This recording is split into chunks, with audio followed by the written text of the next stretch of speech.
ঘরের মাঠে সদ্য শেষ হওয়া ওয়ানডে সিরিজে পাকিস্তানকে ২-১ ব্যবধানে হারিয়েছে বাংলাদেশ।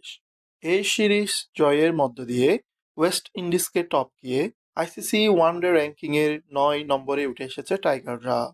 আগামী ১১ এপ্রিল ৩টি ওয়ানডে ও ৩টি টি-টোয়েন্টি খেলতে বাংলাদেশ সফরে আসছে নিউজিল্যান্ড।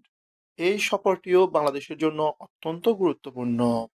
আগামী ২০২৭ ক্রিকেট বিশ্বকাপ সরাসরি খেলতে হলে আগামী বছরের ৩১ মার্চের মধ্যে র্যাঙ্কিংয়ের কমপক্ষে ৯ নম্বরে থাকতে হবে বাংলাদেশকে।